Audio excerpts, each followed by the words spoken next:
ಶಿವಮೊಗ್ಗ ನಗರದಲ್ಲಿ ಶಿವಮೊಗ್ಗ ಕಾರ್ನಿವಾಲ್ಸನ್ನು ಉದ್ಘಾಟನೆ ಮಾಡಿ ಅಂತೇಳಿ ಶಿವಮೊಗ್ಗ ವಿರೂಪಾಕ್ಷರು ಕರೆದಿದ್ದರು. ಉದ್ಘಾಟನೆ ಮಾಡಿ ಒಂದೆರಡು ಮಾತುಗಳನ್ನ ಆಡಿ ಕಾರ್ನಿವಾಲ್ಸ್ ಬಗ್ಗೆ ಅಂದರು. ಇಲ್ಲಿ ನೆರೆದಿರ್ತಕ್ಕಂಥ ಎಲ್ಲ ಆತ್ಮೀಯರೇ, ಮಹಿಳೆಯರೇ, ಪುರುಷರೇ, ನನ್ನ ಸ್ನೇಹಿತ ಬಂಧುಗಳೇ, ಸಾಯಿ ಇವೆಂಟ್ಸ್ನ ಸೋಮೇಶ್ ಅವರು ಮತ್ತು ಮಾಜಿ ಕಾರ್ಪೊರೇಟರ್ ಆಗಿರ್ತಕ್ಕಂಥ ರೇಖಾ ರಂಗನಾಥ್ ಅವರು, ಕ್ರೀಡಾಪಟು ಅವರು ಒಂದು ದಿವಸ ಭಾಗವಹಿಸಿದ್ದಾರೆ.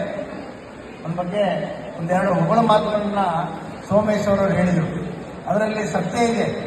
ಇವಾಗ ಕಲರ್ ಹಾಕಬಾರ್ದು ಅಂತಕ್ಕಂಥದ್ದು ತುಂಬ ಸರ್ಕಾರನೇ ಕಾನೂನನ್ನು ಮಾಡಿದೆ. ಜಿಲೇಬಿಯಲ್ಲಿ ಕಲರ್ ಹಾಕ್ತಾ ಇದ್ರು, ಅದನ್ನು ಜಿಲೇಬಿ ಕಲರ್ ಹಾಕ್ಬೇಡಿ ಅಂತಂದರೆ ನಮ್ಮ ದೇಶಾದ್ಯಂತ ಜಿಲೇಬಿ ವೈಟ್ ಕಲರ್ ಜಿಲೇಬಿ ಆಗ್ಬಿಟ್ಟಿದೆ. ಈ ಒಂದು ಸಾಯಿ ಈವೆಂಟ್ಸ್ನವರು ಈ ಒಂದು ಕಾರ್ಯಕ್ರಮವನ್ನು ಹಮ್ಮಿಕೊಂಡಿದ್ದಾರೆ. ನಾನು ಬೆಳಗ್ಗೆಯಿಂದ ನಿನ್ನೆಯಿಂದಲೂ ಬಂದೆ. ಮಹಿಳೆಯರೆಲ್ಲ ತುಂಬ ಜಾಗೃತರಾಗಿ ತುಂಬ ಅವರೇ ಶ್ರಮ ವಹಿಸಿ ಅವ್ರ ಲಗೇಜನ್ನೆಲ್ಲ ತಂದು ಅರೇಂಜ್ಮೆಂಟ್ಸ್ನ ಮಾಡ್ತಾಯಿದ್ರು.